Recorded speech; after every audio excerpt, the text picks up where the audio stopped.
네, 이어서 6페이지의 5-4 성취 기준 보겠습니다. 자신의 생각이나 겪은 일을 시나 노래, 이야기 등으로 표현하는 거예요. 표현. 그래서 내용 요소 보시면 일상생활에서 겪은 일의 표현이라고 나와 있어요.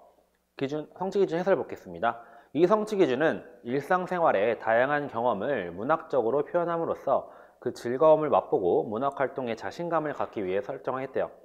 시나 노래, 이야기의 특성이나 요건에 얽매이지 않고 자유롭게 표현하도록 하며 이전에 배운 다른 작품을 모방하여 표현하는 것도 허용될 수 있대요. 그래서 문학이 경험의 언어적 표현이라는 점을 익히도록 하는데 중점을 두랍니다. 교학 방류 보겠습니다. 1번 밑줄, 재미있는 발상과 표현을 통해 창의력 동그라미, 창의력을 신장하도록 하고 계속 밑줄, 경험을 표현하는 활동에서는 인성함양 동그라미, 인성함양도 이루어질 수 있도록 하래요.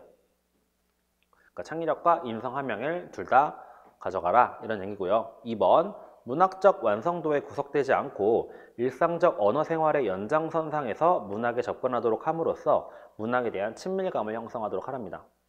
그 다음 문학의 기능이나 효용에 대한 일방적 설명을 지향하고 문학에 대한 유의미한 경험과 기억을 바탕으로 하여 자발적으로 문학을 향유하는 습관을 형성하도록 하랍니다.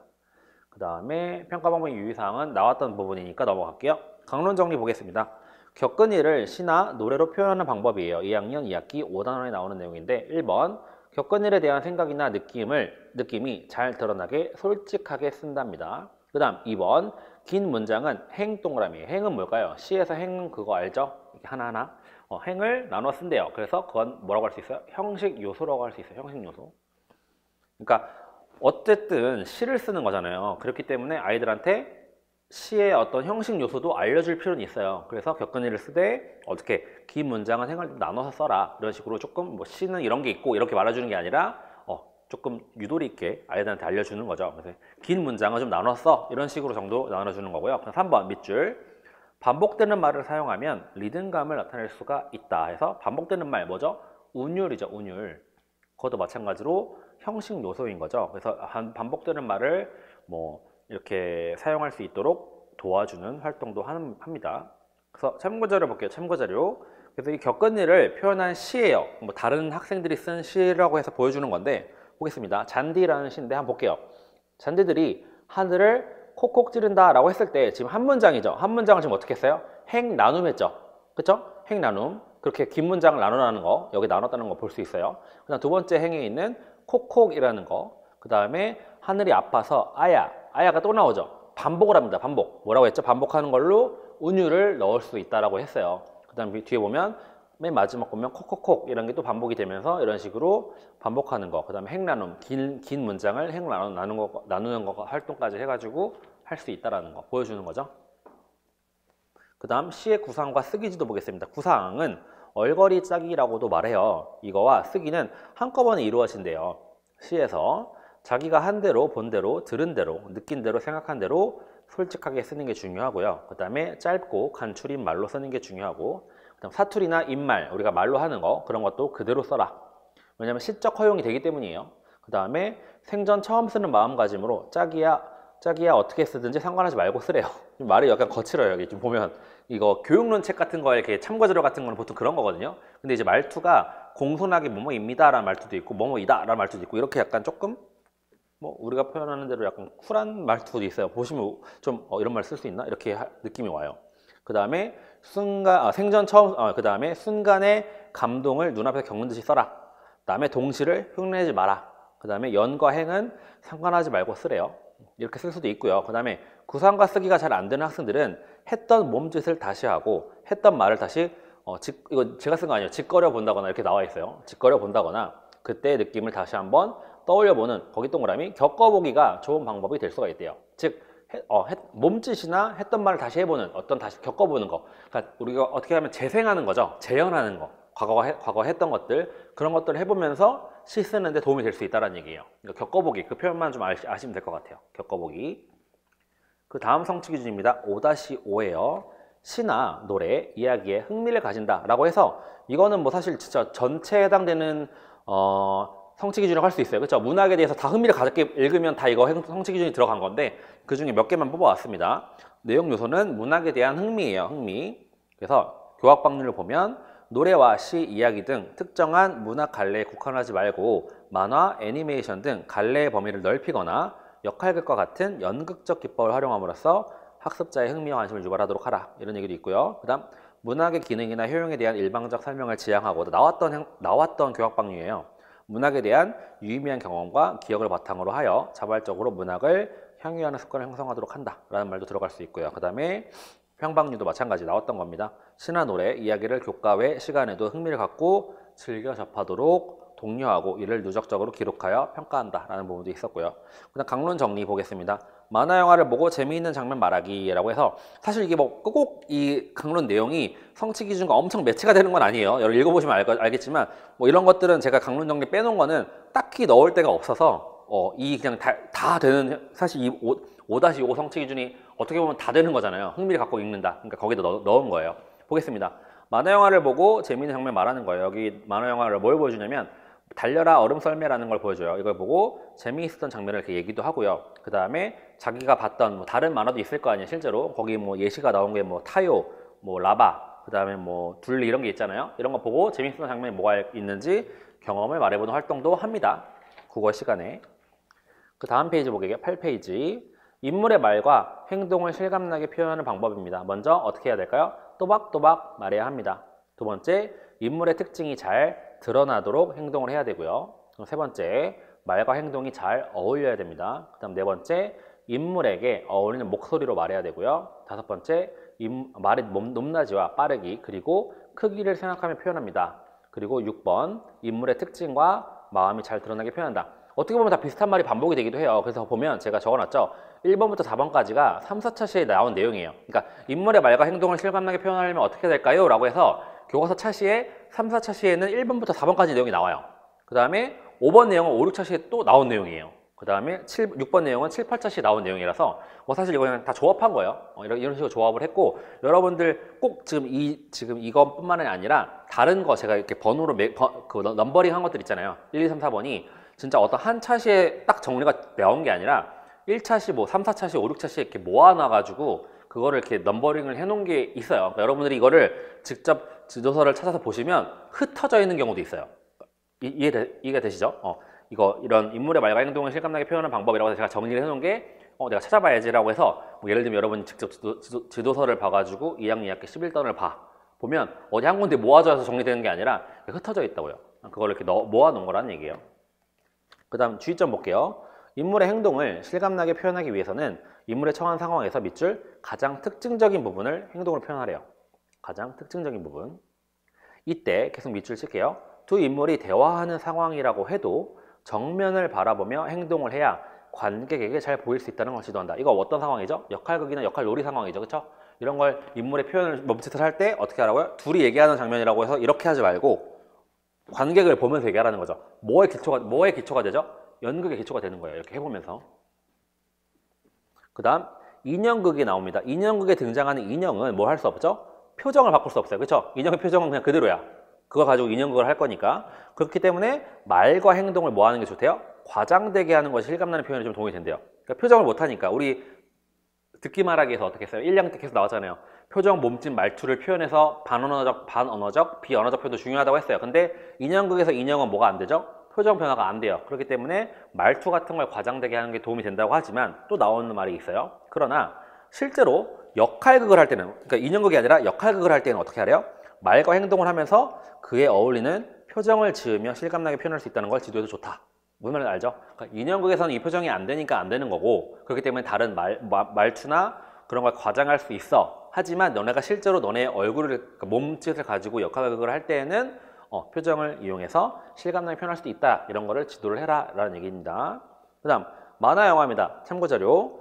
만화 영화 다 아시죠? 서사 구조를 지닌 이야기의 형태예요. 역시 매체 언어 자료이기도 합니다. 줄글로 된 문자 언어를 읽어서 해석해야 되는 책이나 글과 그림으로 이야기를 이해하는 그림책과 달리 뭐예요? 만화는 어떻게 움직이죠. 그렇죠? 움직이는 영상과 소리까지 복합적으로 메시지를 전달하는 만화 영화는 보기를 통해, 그렇죠? 보는 거예요. 보기를 통해 직관적으로 내용을 이해시켜 줍니다. 이는 본래 문자나 음성 언어뿐만 아니라 영상 및 음향 효과, 그림으로 표현된 등장인물의 몸짓, 표정, 어조, 특별한 분위기를 이끌어내기 위해 계산된 카메라의 각도에 이르기까지 다양한 메시지를 해석하는 동그라미 복합 문식성이 필요한 매체래요. 복합 문식성. 우리 지난 시간에 그 듣기만 하기 때 나왔죠? 매체 문식성이라는 게 나왔어요. 그러니까 매체가 어떻게 해요? 점점 복잡해진다고 했어요. 듣는 것도 있고 보는 것도 있고 막 읽어야 되는 것도 많아. 그게 뭐라고 했어요? 매체의 문식성인데 여기서 마찬가지로 비슷한 표현으로 만화 영화가 뭐래요? 복합 문식성을 지닌 거라고 했어요. 비슷한 말이에요. 왜 그래요? 눈으로 보고 듣고 해석을 해야 되기 때문에 복합 문식성이 있다고 보는 겁니다. 여기에서는 1학년 학생들이 문학 영역에 재미를 느끼게 하고, 그러니까 흥미를 느끼는 데 포인트에 있어서 만화 영화를 넣었다는 거예요. 그리고 더 나아가 스스로 찾아 즐길 수 있게 하는 첫 단추로서 만화 영화를 제시했다는 겁니다. 그래서 생활 영역에서 흔히 접했던 만화 영화를 본 경험을 활용해 흥미를 느끼고 이야기를 즐길 수 있도록 한다 라고 해서 만화 영화를 제시한 이유가 나옵니다. 왜냐하면 사실 만화 영화에 대해서 사실 조금 어떻게 보면 부정적인 10년, 20년 전까지만 해도 만화라는 거에 대해서 크게 이게 왜 교과서에 나와 라고 생각하시는 분도 있었을 거예요. 어른들 생각해보면. 근데 만화 영화라는 거에 왜 교과서에 나올 수밖에 없는지, 나오게 되는지, 그것도 1학년 차시에 1학년에 나오게 된 이유에 대해서 어떻게 보면 근거를 든 거예요. 이 참고 자료를 가지고. 아시겠죠? 그 다음 교육 연극의 목적입니다. 이 목적은 크게만 볼게요. 먼저 처음에 뭐 할 수 있대요? 교육 연극을 하면 뭐가 좋대요? 인성 개발에 도움이 된대요. 읽어보겠습니다. 인성 개발.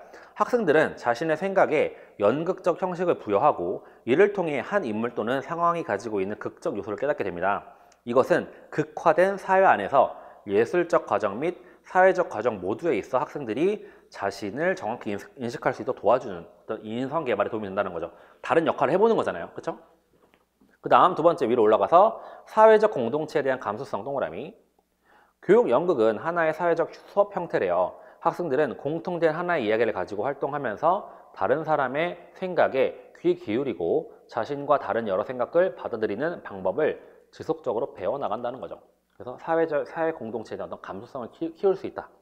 그 다음 폭넓은 지식 창출과 그 다음 연극 표현 형식들에 대한 이해, 이거는 그냥 읽고 넘어가세요. 연극에 대해서 배울 수 있다 이런 내용이니까. 그 다음 연극의 교육적 효과도 이것도 타이틀만 알고 넘어갈게요. 한번 타이틀 볼게요. 개성화예요. 읽어보겠습니다. 자신만의 독특한 방법으로 생각과 감정을 표현함으로써 뭐 할 수 있대요? 개성을 발달시킬 수 있다. 같은 지문을 가지고도 어떻게 할 수 있어요? A라는 학생과 B라는 학생이 본인의 개성을 가지고 읽을 수 있죠. 연기를 할 수 있죠. 그렇기 때문에 개성화 효과가 있다고 보는 겁니다. 그 다음 협동이에요. 놀이에 참여하는 과정은 교사가 아동에게 경쟁보다 협동을 가르쳐 줄 수 있는 기회를 제공한다. 그 다음 동기예요. 동기. 연극적 방법은 흥미로운 것이기 때문에 아동에게 학습 동기를 부여하고 그 깊이를 더할 수 있다. 그 다음 통합입니다. 통합. 드라마는 언어와 사고, 행동이 함축된 상호작용과 의사소통의 형태래요. 아동은 이를 통해 인지, 정서, 사고 등 환경과 정신적 영역을 통합해 이해한다는 겁니다. 그 다음이 중요합니다. 감정이입 동그라미 별표 칠게요. 감정이입을 통해 아동은 일체감을 가지게 되며 상대에 대한 이해의 폭을 넓고 깊게 할 수 있습니다. 그 다음 마지막으로 이해와 감상. 극적 행위에 참여하는 아동은 예술 형식의 감상과 이해를 촉진한다고 할 수 있죠. 그 다음입니다. 3, 4학년군 보겠습니다. 5-1 3, 4학년군 성취 기준 볼게요. 시각 동그라미, 그 다음 청각 동그라미, 시각이나 청각 등, 그 다음에 감각적 표현 동그라미. 그게 뭐가 있을까요? 감각적 표현에는 심상, 여기 적어보세요. 심상, 이미지라고 적어보세요. 심상, 이미지. 심상, 이미지. 이런 감각적 표현에 주목하며 작품을 감상한다는 거죠. 근데 여러 가지 감각적 표현이 있잖아요. 심상, 우리 뒤에도 나오지만 시각적, 후각적, 미각적 다 있죠. 오감 다 있고 그 두 개가 복합적인 게 뭐예요? 공감각적 심상도 있어요. 그렇죠? 여러분들 중학교, 고등학교 때 배웠던 거 기억나실 거예요. 그런데 우리는 지금 포인트를 줬죠? 시각이나 청각이에요. 3, 4학년에서는 애들이 다른 것도 물론 배워도 돼요. 배워도 되지만 기본적으로 시각과 청각에 좀 포인트를 줬다는 것도 좀 알아두세요. 거기 내용 요소는 동요 동시입니다. 동요 동시를 보고 이렇게 표현을 찾아보는 활동을 합니다. 성취 기준 해설 보겠습니다. 이 성취 기준은 밑줄, 언어가 인간의 오감을 자극하며 이에 따라 구체적인 이미지를 형성하고 정서를 환기하는 기능이 있다는 점, 여기까지 밑줄.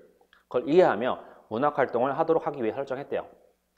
그 다음 볼게요. 문학. 그 다음 밑줄 칠게요. 특히 시에서 시각적 이미지나 청각적 이미지를 중심으로, 그렇죠? 이 두 가지를 중심으로 한대요. 감각을 환기하는 문학적 표현의 기능에 대해 알고 시적 언어 용법 동그라미. 시적 언어 용법을 이해하는 데 중점을 두었다. 라고 해서 시적 언어가 뭔지 얘기를 합니다. 의성어와 의태어 아까 나왔었죠. 의성어 뭐였죠? 소리예요, 소리. 짹짹 이런 거. 그 다음에 의태어는 뭐였죠? 모양이나 움직임이었어요. 뭐 엉금엉금 기억하는 거 그런 거. 또는 비유적 표현이 나오죠. 비유적 표현. 우리 비유적 표현에 뭐가 있죠? 우리가 알고 있는 거 직유법도 있고요. 은유법도 있어요. 그에 대한 설명도 이제 나올 거예요. 그런 비유적 표현을 비롯한 여러 가지 시어의 감각 환기 기능. 이 감각 환기 기능이 뭐죠? 어떤 시어를 듣고 나면, 시어를 읽고 나면 뭐가 떠오르는 거죠. 푸른 바다라고 했을 때 여러분이 떠오르는 그런 게 바로 뭐예요? 이 감각을 환기시키는 기능인 거예요. 이해되시죠? 이런 기능을 통해 인간의 오감을 자극한 시적 표현의 재미를 느끼도록 한다라고 나와 있습니다. 그래서 교학방류 볼게요. 1번.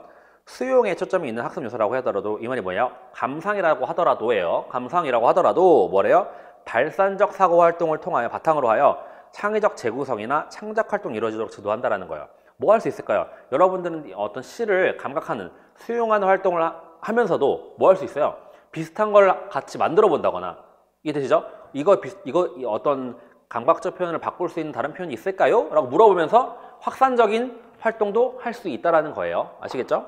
그 다음, 감각적 표현을 지도할 때에는 작품의 특정 구절과 5가지 감각을 기계적으로 연결하는 데 초점을 두지 말고, 뭐예요? 이 말이 뭐예요? 이거는 시각적이고 이거는 청각적이고 이렇게 하지 말라는 거예요. 두지 말고 그 표현 효과에 집중하여 지도하라는 거예요. 얘들아 뭐가 떠오르니? 이런 식으로 물어보라는 거죠. 이해되시죠? 그 다음 평방류 볼게요. 문학적 지식을 단편적으로 확인하기보다는 작품을 감상하는 가운데 문학 지식을 적절하게 활용할 수 있는지 평가하는 데 중점을 두래요. 그 다음 교수 학습에서 다룬 지식이나 내용을 직접적으로 확인하기보다는 거의 비슷한 얘기긴 하죠. 작품을 감상한 결과를 다양한 방법으로 표현하는 데 중점을 두어 평가하래요. 강론 보겠습니다. 감각적 표현이에요. 3학년 1학기 1학년 1단원에 나오죠. 우리는 눈으로 보고, 귀로 듣고, 입으로 맛보고, 코로 냄새 맡고, 손으로 만지는 다 오감이죠. 이런 사물을 느낄 수 있다. 이게 오감이죠. 그 다음 밑줄. 사물의 느낌을 생생하게 표현한 것을 뭐라고 한대요? 감각적 표현이라고 한대요. 감각적 표현 동그라미. 다시 한번. 사물의 느낌을 생생하게 표현한 것 뭐라고 한다고요? 감각적 표현이라고 한다. 이런 거 시험 문제 빈칸에 뚫어놓기 너무 쉽죠. 감각적 표현 빈칸 뚫어놓고 교사가 대답을 질문을 합니다. 서로 얘기를 하면서 뭐 4학년이 어떤 차시를 얘기하고 사물의 느낌을 생생하게 표현한 것을 아이들에게 찾아보게 했어요. 이 표현을 뭐라고 하나요? 하면 뭐예요? 물론 쉽게 낸 거지만 제가 금방 만든 거지만 감각적 표현이라고 적을 수 있어야 된다는 거죠. 이런 것도 문제가 나올 수 있다. 아까도 계속 얘기하지만 시험 문제에 어떻게 나올 수 있을까라는 걸 자꾸 반문해 보면서 본인이 공부하셔야 된다는 얘기를 했어요. 아무리 쉬운 거라도. 2번 볼게요. 시에 나타난 감각적 표현은 대상을 직접 보거나 듣는 것처럼 어떻게 하래요? 생생하게 느껴지도록 하래요. 그래서 주의점 보겠습니다. 감각적 표현은 문학 작품에서 구체적인 이미지를 형성하고 정서를 환기하는 역할을 한대요. 그러나 감각적 표현 자체에 치우치지 않고 재미있고 실감나는 표현의 일부로서 감각적 표현에 접근하도록 하랍니다. 그 다음 주의점 밑줄 다 칠게요. 전부 다. 의성어와 의태어, 그 다음 비유적 표현이 뭐라고 해요? 다른 것에 빗대어 표현한 것. 뭐가 있을까요? 직유법, 은유법이 있을 거예요. 이걸 비롯해서 감각을 구체화하고 실감나게 표현한 문학 작품을 감상하면서 뭘 지도하래요? 표현의 재미를 느끼도록 지도하래요. 예를 들면 탕탕탕, 뭐죠? 의성어죠. 그 다음에 꼬리를 살랑살랑, 의태어죠. 이런 것들. 그 다음도 밑줄 칠게요. 감각적 표현은 시에 국한된 게 아니래요. 그래서 이야기에도 나옴을 지도하래요. 그러니까 감각적 표현이라고 하면 시라고 떠올릴 수 있어요. 아이들도. 그렇기 때문에 이야기에도 이런 감각적 표현이 나온다라는 걸 지도하라는 겁니다. 광고도 나와요. 광고뿐 아니라 우리의 일상 언어 생활에서도 자주 이 감각적 표현이 활용되고 있음을 알게 하라는 거죠. 거기 예를 보면 뭐가 나오죠? 별빛처럼 맑은 웃음소리가 밤하늘을 수놓아요 라고 했을 때 별빛처럼 이게 뭐죠? 직유법이죠. 직유법. 이게 바로 비유적 표현이죠. 별빛처럼. 이런 식으로 이야기에도 흔히 쓰인다는 것도 지도하라는 겁니다. 참고절을 볼게요. 심상 또는 이미지라고 하는 거죠. 시인은 전달하고 싶은 관념이나 실제 경험 또는 상상적 체험들을 미학적으로 그리고 호소력 있는 형태로 형상화시킬 수단을 찾는데요. 이 수단이 이미지라고 합니다. 다시 말하면 밑줄, 이미지는 의미를 전달하는 기능을 수행한대요. 이게 바로 심상이죠. 이미지는 또 무슨 기능을 하는데요? 밑줄, 정서 환기의 구실을 한대요. 이미지가 의미를 전달하고 제재, 그 제재는 뭐가 들어가죠? 인간, 사물, 사건들이 있을 거예요.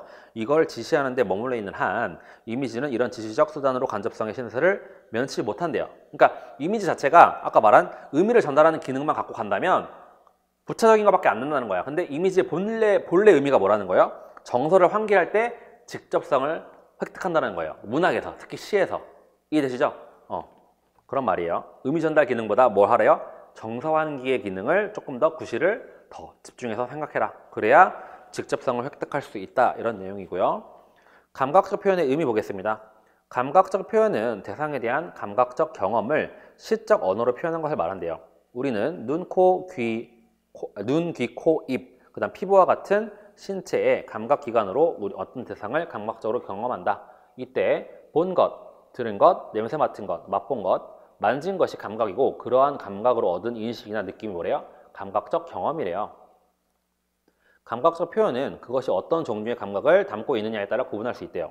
보니까 바다는 커다란 푸른 꿈, 이불의 경우 그것이 의미하는 모습을 떠올리게 하므로 시각과 관련된 감각적 표현이라고 볼 수 있대요.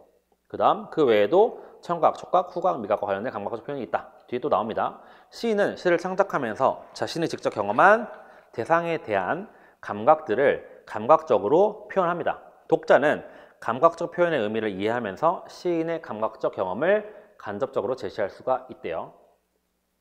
그래서 3번 시 감상에서 감각적 표현의 중요성입니다. 거기 감기라는 시를 읽어볼게요. 내 몸에 불덩이가 들어왔다. 뜨끈뜨끈. 불덩이를 따라 몹시 추운 사람들도 들어왔다. 오들오들.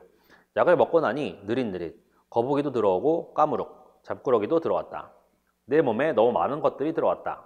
그래서 내 몸이 아주 무거워졌다 라고 했어요. 이런 시가 있는데 이걸 보면서 볼게요. 느릿느릿, 이거 의태어죠. 거북이도 들어오고 까무룩, 잠꾸러기도 들어왔다라는 표현 자체가 뭐예요? 감기에 걸린 후 약을 먹고 난 뒤에 몸 상태를 어떻게 생생하게 나타난 감각적 표현이라고 볼 수 있다. 거기 동그라미 감각적 표현. 그래서 밑에 네모 회색 박스 보겠습니다. 감각적 표현은 넓게 보면 감각을 떠올리게 하는 모든 언어적 표현을 말한대요.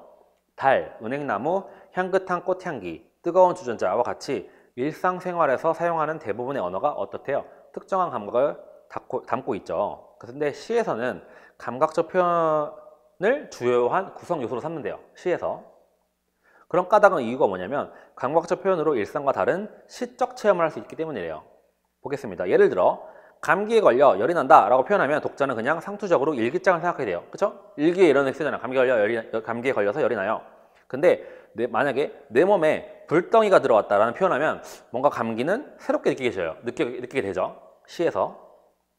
그래서 시는 독자가 대상을 낯설게 바라보면서 인식을 전환하도록 하는 어떤 언어 예술이라고 볼 수 있다는 거죠. 그러니까 감기라는 대상이 새로운 건 아니잖아요. 모든 사람들한테. 그런데 내 몸에 불덩이가 들어왔다라는 표현을 보면서 약간 감각적인 기능이 들어오죠. 정서 환기 기능이 오죠. 그래서 내가 평소에 알고 있는 대상을 좀 낯설게 하는 그런 느낌이 들죠. 그런 얘기를 하는 겁니다. 따라서 밑줄 대상을 새롭게 인식하는 방법으로 감각적 표현이 시에서 중요하게 다루어진다.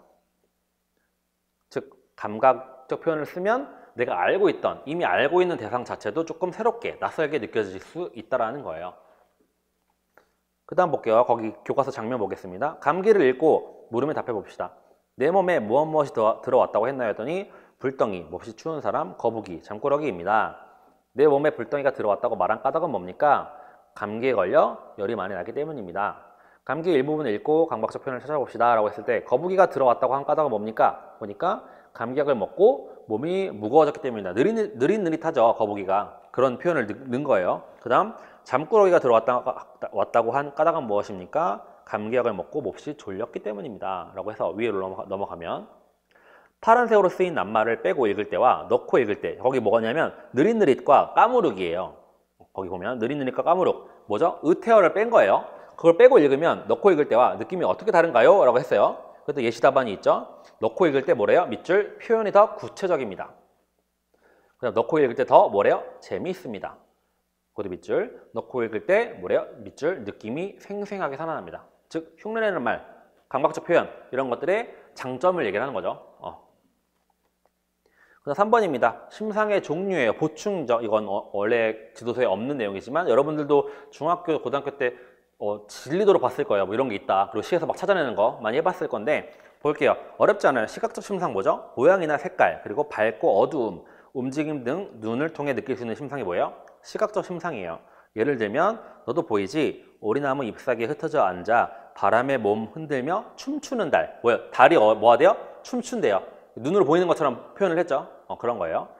청각적 심상 볼게요. 딸랑딸랑 방울 소리와 같이 귀를 통해 느껴지는 심상을 청각적 심상이라고 합니다. 청각적 심상은 소리를 흉내내는 말을 활용해서 효과적으로 표현되기도 해요. 예시를 볼게요. 참새 떼처럼 짹짹을 몰아다니는 것도 좋지만 이라고 해서 이게 참새 떼처럼 뭐 누가 하는 거예요? 이 짹짹을 하고 다니는 게 아이들이에요. 그래서 밑에 설명을 보면 아이들이 조잘되는 소리가 귀에 들리는 것처럼 느껴진다. 참새가 이렇게 짹짹하는 것처럼. 그 다음 촉각적 볼게요. 시원한 바람과 같이 피부의 감촉을 통해 느끼는 심상을 촉각적 심상이라고 하죠. 예시는 꽃가루와 같은 고양이의 부드러운 털, 이런 식으로 표현을 할 수 있다는 거죠. 그 다음 미각적 심상. 입속에서 사르르 녹는 달콤한 아이스크림처럼 입으로 맛을 보는 것처럼 느껴지는 심상을 말합니다. 예시를 보면 빨간 고추장 듬뿍, 매콤하고 달콤한 떡볶이, 이런 식으로 표현할 수가 있고요. 그 다음 후각적 심상입니다. 향긋한 꽃 향기처럼 냄새나 향기에 의해 마음속에 떠올려지는 심상.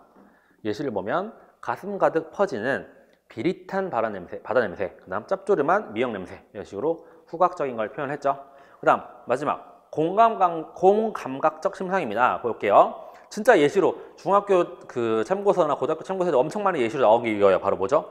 전 아직도 기억나. 분수처럼 흩어지는 푸른 종소리. 이거 계속 많이 어릴 때 엄청 많이 봤던 것 같은데 뭐죠? 푸른 종소리라고 했어요. 푸른 건 뭐죠? 시각이에요. 근데 종소리 뭐죠? 청각이에요. 이 두 가지가 섞인 거 뭐라고 할 수 있죠? 두 가지 이상의 감각이 섞인 거 공감각적 심상이라고 한다는 거죠. 밑에도 예시가 또 나오죠. 별들의 속삭임이 뭐래? 속삭임은 뭐예요? 청각적인 건데 뭐 어떻대요? 반짝반짝 들린대요. 반짝반짝은 뭐예요? 눈에 보이는 시각이죠. 반짝반짝 들리고 시계들의 속삭임이 알록달록도 뭐예요? 시각이죠. 그것처럼 들린다. 이렇게 표현을 했습니다. 다음 넘어갈게요. 5-2 성취 기준입니다.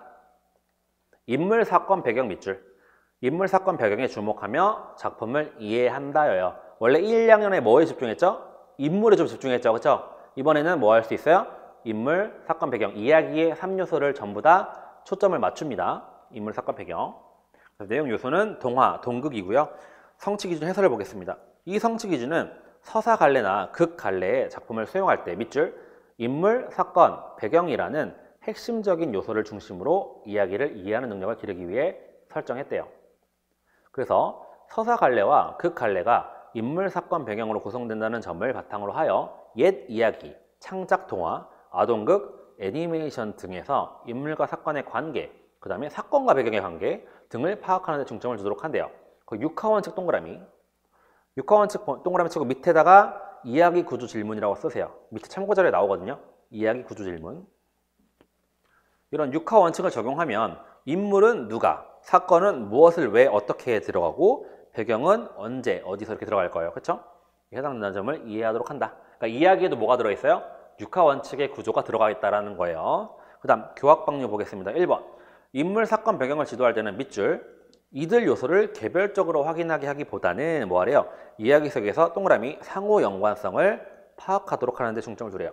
즉 인물이 있고 사건이 있고 배경이 있고 다 따로따로가 아니란 얘기예요. 각각 어떻게 이런 인물이 있었기 때문에 이런 사건이 일어났고 이 사건 때문에 이 인물의 성격이 바뀌고 그쵸? 이런 배경이 있어서 이런 인물이 생겼고 이런 거 있죠? 서로 관계를 주고받는 상호 연관성을 파악하라는 겁니다. 아시겠죠?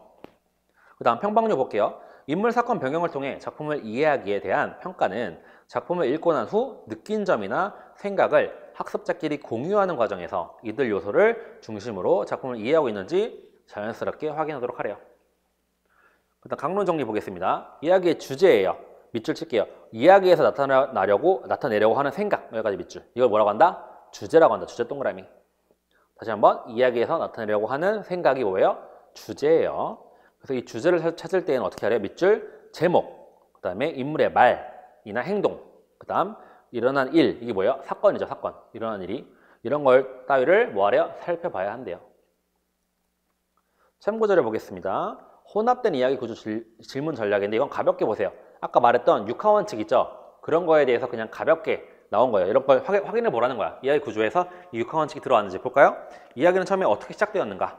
어떻게죠? 그 밖에 등장인물 누구인가? 누구죠? 그죠? 그 다음 이야기는 어디에서 시작됐는가? 그 다음에 주인공이 어떤 문제가 생겼나? what이죠. what, 무엇? 그 다음 문제를 해결하는데 어떤 장애가 있는가? 이것도 역시 what이죠. 그 다음에 주인공은 문제를 해결하기 위해 어떻게 하였나? how죠. how. 그 다음에 문제를 해결하였나? 결과를 보는 거죠. 그 다음에 그 후에 어떻게 되었나? 역시 또 이런 식으로 육하 원칙의 질문들이 들어가 있다라는 거예요. 이야기 구조를 파악하려면. 아시겠죠? 그 다음 읽기 수준별 질문인데 이것도 간단하게만 이해하고 넘어가세요. 추거적 질문이란 뭐냐면 사실 질문이랑 같은 말이에요. 옆에 적어주세요. 사실 질문. 한마디로 뭐냐면 주인공이 만난 것은 무엇인가, 즉 이야기를 읽고 그 안에서 파악할 수 있는 질문 있죠. 이야기를 읽고 그냥 파악할 수 있는 질문. 누구 만났어? 이 주인공의 엄마가 누구야? 이런 거 있죠. 그런 걸 뭐라고 한다? 추거적 질문이라고 한다. 그 다음 추론적 질문은 여러분이 독자가 어떻게 해야 돼요? 생각해야 돼요. 생각하는 질문이 뭐예요? 추론적 질문. 그래서 여기서 보면 이야기의 중심 생각은 무엇인가 해서 중심 생각이 있죠. 동그라미.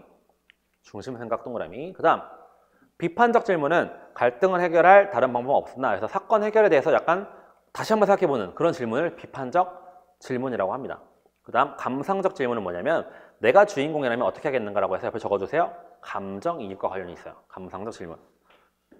이게 뭐라고요? 읽기 수준별 질문이에요. 수준별 질문. 사실 이건 중등에 대한 내용이라서 우린 참고자료로 나왔기 때문에 어쨌든 이 기본적으로 뭔지는 알아두는 게 좋을 것 같아요. 그러니까 추가적 질문, 추론적 질문, 비판적 질문, 감상적 질문 이런 게 읽기 수준별 질문이다 정도는 알아두세요. 각각이 뭔지 의미하는지도 간단히 알아두시고요. 그 다음 이야기의 구성 단계입니다. 사실 이야기 구성 단계는 거의 읽기 전에 뭐 3단계 시작, 진행, 종결 이렇게도 볼 수 있고요. 발단, 전개, 절정, 결말 4단계로 볼 수도 있고요. 그 다음에 발단, 전개, 위기, 절정, 결말 이런 식으로 5단계로 나눌 수도 있어요. 그러니까 이야기의 종류에 따라서 이렇게 나눠질 수 있다는 것도 애들한테 인지를 시켜주라는 얘기가 나옵니다. 일단 보겠습니다. 이야기는 사건의 원인과 결과에 따른 배열이므로 작가의 의도에 의한 전개 방식이 필요하지만 뭐래요? 일반적인 구성의 흐름은 뭐래요? 밑줄, 시작, 진행, 종결의 원칙으로 구성된대요. 이게 뭐야? 3단계로 시작한 거죠. 기본적인 원칙은 3단계예요. 뭐라고요? 시작, 진행, 종결이요. 이걸 조금 더 세부적으로 4단계로 나눌 수 있고 5단계로 나눌 수도 있어요. 근데 4학년 여기 나온 건 5단계가 먼저 나옵니다. 볼게요.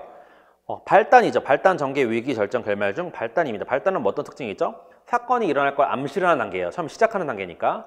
작품의 도입 부분으로 등장인물이 소개되고 배경이 제시되며 사건의 실마리가 나타나는 단계예요. 이 단계가 발단 단계인데 예시를 들어보면 토끼 거북이 알죠? 그거 얘기를 보면 토끼와 거북이가 달리기 경기를 하기로 하는 이런 게 바로 뭐예요? 사건이 이제 일어날 것 같은 암시를 해주는 게 발단 단계라는 겁니다. 그 다음 볼게요. 전개 단계. 사건이 이제 형성이 되고요.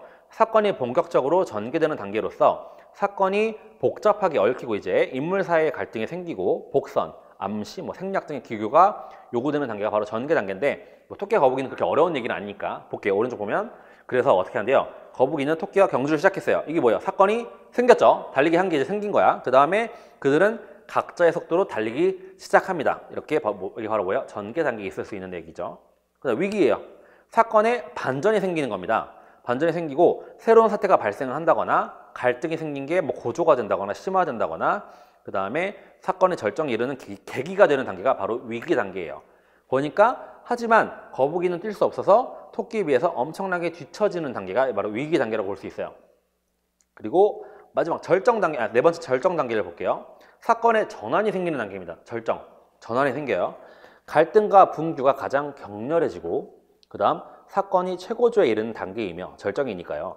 동시에 어떤 사건 해결의 실마리가 제시가 됩니다. 인물의 성격과 행동이 가장 두드러지는 부분이며 주제의 방향이 결정되는 부분이 바로 절정 단계라고 볼 수 있어요. 토끼와 거북이라면 어떤 단계죠? 토끼가 충분히 따돌렸다고 생각하고 낮잠을 잔 사이에 거북이는 멈추지 않고 꾸준히 걷는 이런 단계가 바로 절정 단계라고 볼 수 있죠. 그 결말은 뭐예요? 사건의 해결이고 이런 소설에서 이론에서 나오는 게 목표가 있다고. 여기 목표가 아니라 초목표라고 해요. 초목표. 진짜 그 사건의 해결을 위한 어떤 목표, 그 등장인물의 그 초목표를 달성하는 단계입니다. 위기가 해결되는 단계겠죠. 그게 바로 결말이에요. 사건이 마무리되고 모든 갈등이 해결되고 주인공의 운명이 결정된 단계가 결말 단계입니다. 거북이 보면 어때요? 토끼와 거북이 마침내 거북이가 결승선에 먼저 도착하고 그제서야 깨어난 토끼는 자신이 어리석었음을 깨닫고 한탄한다. 뭐 이렇게 나눌 수가 있다. 그리고 6학년에 나오는 이야기라는 거는 또 4단 구성으로 나와요. 4단 구성으로. 밑에 보면 발단, 전개, 절정, 결말인데 그거 볼게요. 발단, 이야기의 사건이 시작되는 부분 비슷하죠. 전개, 사건이 본격적으로 발생하고 갈등이 일어나는 부분. 그 다음 절정, 사건 속의 갈등이 커지면서 긴장감이 높아지는 부분. 사실 5단 구성에서 위기와 절정이 합쳐진 게 뭐라고 볼 수 있어요? 절정이라고 볼 수가 있겠죠. 4단계에서. 마지막 결말에서 사건이 해결되는 부분. 즉 위기와 절정을 명확하게 구분할 수 있는 이야기도 있지만 구분할 수 없는 이야기도 있기 때문에 이렇게 4단 구성도 있다라는 거예요. 다음 페이지 3번입니다. 이야기의 구성과 순서 지도를 위한 방법입니다. 1번 학생들에게 밑줄 주요 사건의 목록을 만들도록 하고 그것을 칠판에 쓰래요. 사건들이 있을 거 아니에요. 그걸 목록을 만들어 보래요. 그 다음 두 번째 작품에서 생략할 수 있는 사건을 찾게 함으로써 어떤 사건은 다른 사건에 비해 더 중요하다는 걸 깨닫게 한다. 즉 생략할 수 없는 사건이 뭐겠어요? 더 중요한 사건이겠죠. 그렇죠? 예를 들면 그 사건이 일어나기 전에 무슨 사건이 일어났나요? 왜 그 사건은 뒤에 일어날 수 없었나요? 이런 식으로 물어보면서 사건의 중요도를 판단하는 단계입니다. 그 다음 세 번째 학생들로 하여금 어떤 중요한 하나의 사건이 이야기를 결정에 이르도록 한다는 걸 깨닫게 한다. 특별히 어떤 중요한 사건이 더 있다는 거예요. 그게 절정까지 이룰 수 있도록 만든다는 거예요. 그 다음 네 번째 학년 수준에 따라 대부분의 작품은 뭐래요? 시작, 중간, 끝 이렇게 3단계로 이루어질 수 있고 아까 얘기 나왔죠? 발단, 전개, 절정, 결말 4단계 혹은 발단, 전개, 결정, 위기, 결말 이렇게 5단계로 이야기 흐름을 구분할 수 있음을 지도하래요. 다시 한번 그 다음 사건과 개연성입니다. 이거는 역시 지도서에 나오지 않은 내용이에요. 보겠습니다. 사건 우리 인물 사건 배경이니까 사건이란 밑줄 인물들이 벌이는 행동을 의미한대요. 그래서 갈등을 촉발하고 긴장을 야기합니다. 갈등이란 상대방과 부딪히고 마찰을 빚는 상황을 의미하죠. 우리 다 알죠? 근데 목적을 가지고 어떤 사건을 벌이면 서로 부딪히게 되고 그렇게 갈등을 빚는 거래요. 그러니 헛갈리지 말아야 된대요. 밑줄 사건으로 인해 갈등이 형성되는 것이지 사건 자체가 뭔 아니래요? 갈등은 아니래요. 구분할 줄 알아야 된다는 거예요. 사건이 일어나서 갈등이 생기는 걸 뿐이지 사건 이꼴 갈등은 아니라는 거죠. 이는 큰 차이가 있대요. 그 다음 갈등의 종류에는 내적 갈등과 외적 갈등이 있대요. 기본적으로 여러분도 아시겠지만 내적 갈등 동그라미 내적 갈등은 주인공 내면에 있는 갈등이에요. 주인공이 자신의 초목표를 추구하려고 하지만 자신의 이상향 혹은 기존의 결심, 그 다음에 본인의 성격 등에 대치되는 터라 심리적으로 스스로 갈등을 겪고 고뇌하고 좌절한다는 것이 무슨 갈등? 내적 갈등이에요. 그거에 반해 외적 갈등은 훨씬 다양하죠. 외적 갈등은 종류가 더 다양하다. 주변 인물들과의 갈등, 가족관계의 갈등, 연인과 갈등, 주변 환경과의 갈등, 괴수, 짐승 이런 것들에 나와서 주변 인물 존재하는 모든 요소들이 뭐가 될 수 있어요? 주인공의 초목표를 방해하는 장애물이 될 수 있어요. 이게 바로 다 외적 갈등이라고 볼 수가 있죠. 그리고 고전적인 이야기, 우리 옛 이야기에서 많이 나오는 흐름을 볼게요. 고전적인 이야기에서는 평범한 삶을 살고 또한 그렇게 살다가 죽는 것이 욕망인 어떤 주인공에게 어느 날 갑자기 악당이나 괴수가 나타나서 상황이 급변한다. 대립자가 등장하는 것이다. 여기까지가 발단이다. 그러면 전개에서 주인공은 초목표를 위해 괴수에게 칼을 겨눈다. 왜냐면 얘는 뭐예요? 평범하게 살고 싶거든. 그래서 칼을 겨눠요. 그럼 괴수는 당연히 얘도 죽고 싶지 않거든요. 그래서 가만히 죽을 생각이 없을 테니 주인공에게 맞선다. 그렇게 주인공과 괴물은 서로 전투를 벌이는 쪽으로 행동이 돌아가게 된다. 즉 갈등을 중심으로 행동하게 되는 것이다. 그리고 그런 식으로 이야기가 계속 진행되면서 언젠가 결말에서 괴수를 처치하게 되면 그는 하나의 신화나 진정한 영웅으로서 칭송받게 된다. 이게 바로 옛 고전적인 이야기의 흐름이라는 거죠. 기본적으로.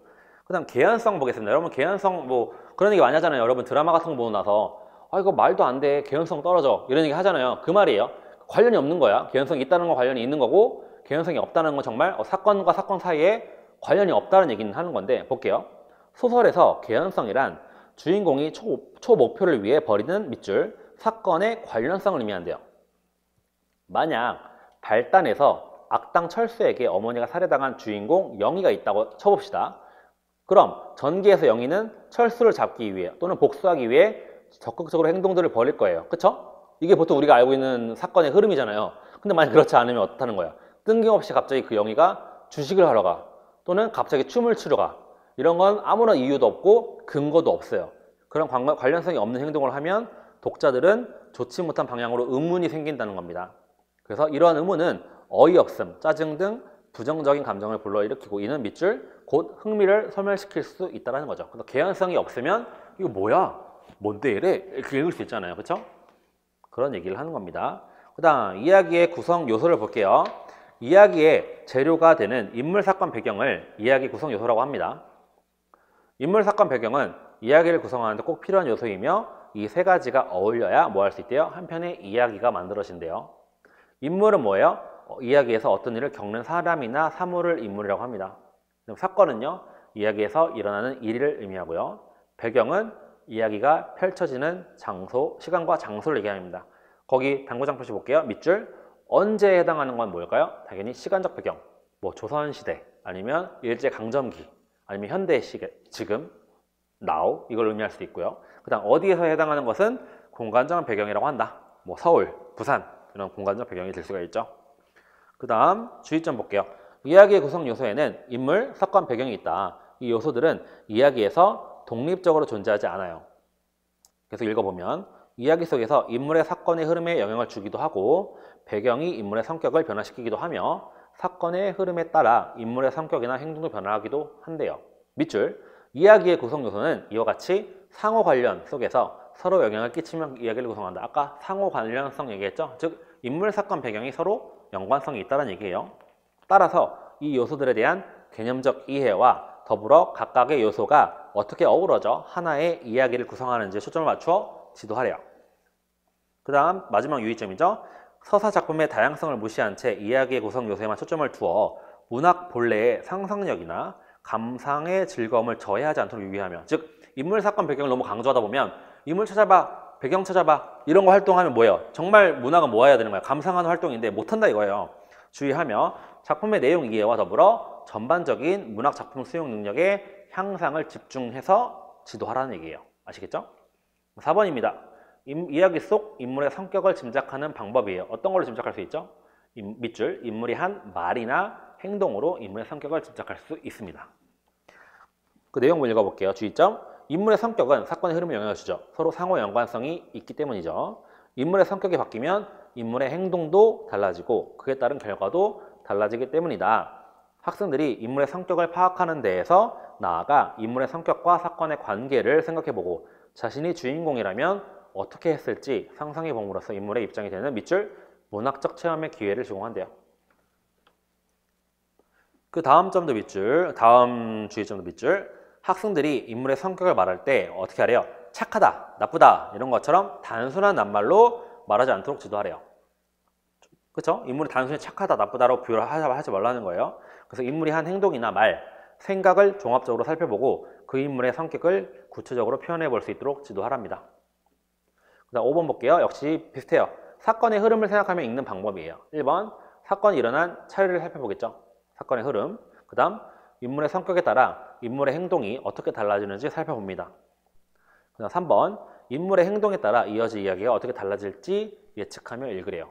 인물의 행동에 따라 이어질 이야기. 밑에 주의점은 아까 방금 얘기했던 주의점과 똑같기 때문에 한번 읽어보세요.